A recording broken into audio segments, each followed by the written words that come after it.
Hello everyone, आज हम class 8 Hindi का चैप्टर नंबर 9 कबीर की साखियाँ लेसन रीड करेंगे। तो चलिए शुरू करते हैं। नमस्कार। आज हम वसंत भाग 3 कक्षा 8 के लिए हिंदी की पाठ्य पुस्तक का अध्ययन करेंगे। आज हम पढ़ेंगे पाठ 9 कबीर की साखियाँ। कबीर की साखियाँ, जैसा कि नाम से ही पता चलता है, इसकी रचना संत कबीरदास जी के द्वारा की गई है। पाठ को पढ़ने से पहले हम पाठ के नाम का अर्थ समझ लेते हैं।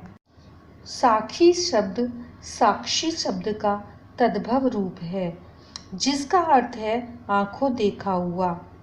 निरक्षर कबीर जी ने इस दुनिया में जो भी कुछ सुना और देखा, उन अनुभवों को दोहों के रूप में व्यक्त किया।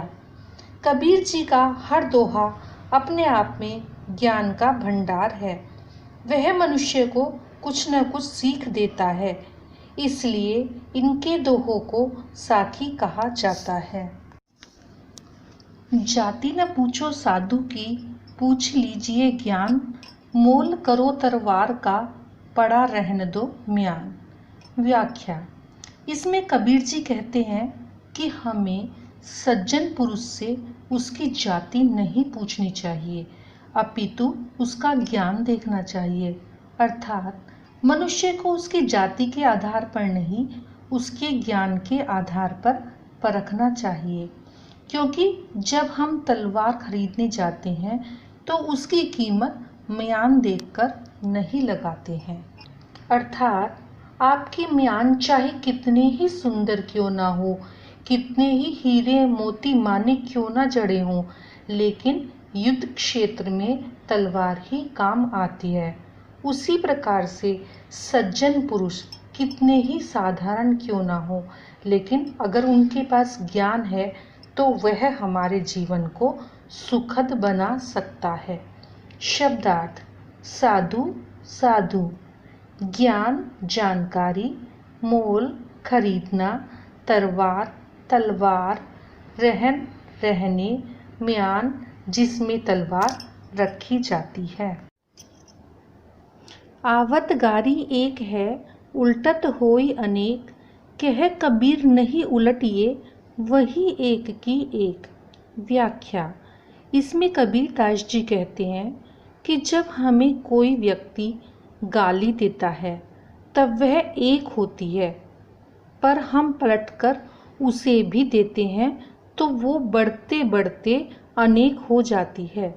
इसलिए जब हम उसकी एक गाली पर ही ध्यान नहीं देंगे तो वह वहीं खत्म हो जाएगी, अर्थात वो एक की एक ही रह जाएगी। अपशब्द का जवाब अपशब्द से न देकर सहनशील बने, क्योंकि जवाब में अपशब्द देने से वह एक न रहकर अनेक हो जाते हैं। मनुष्य को बुराई का जवाब बुराई से नहीं देना चाहिए, इससे बुराई और अधिक बढ़ जाती है। शब्दार्थ। आवत आते हुए, गारी गाली, उल्टत पलटकर, होई होती, अनेक बहुत सारी।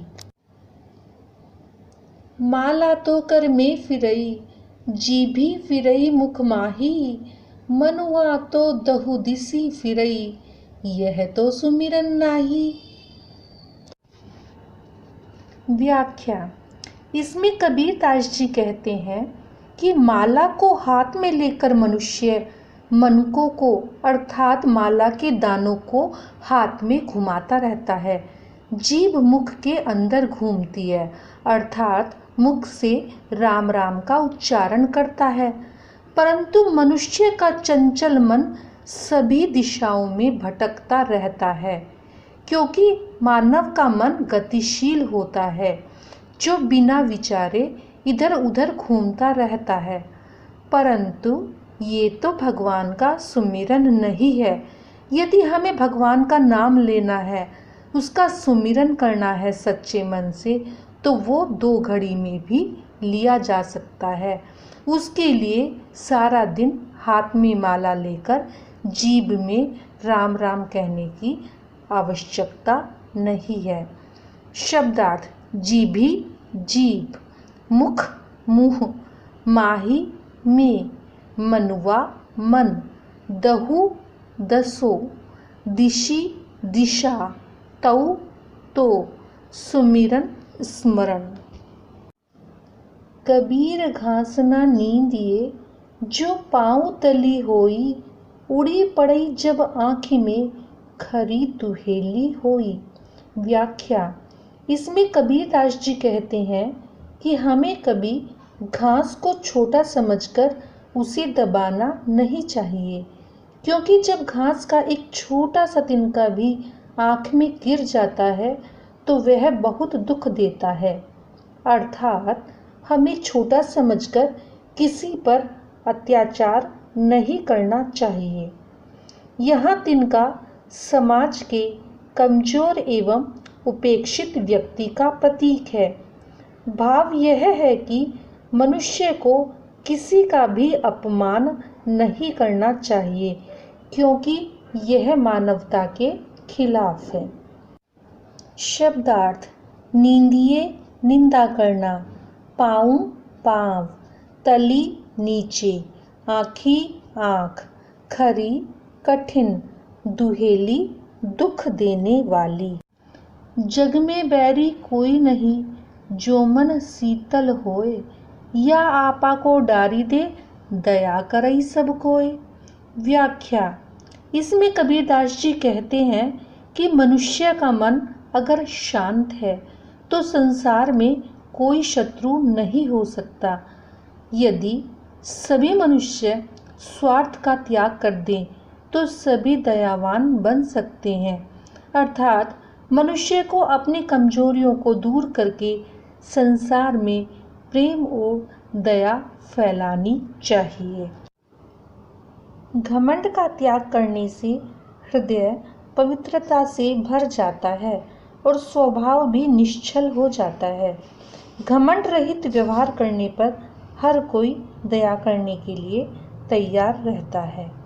शब्दार्थ: जग संसार, बैरी शत्रु, शीतल शांति, आपा स्वार्थ।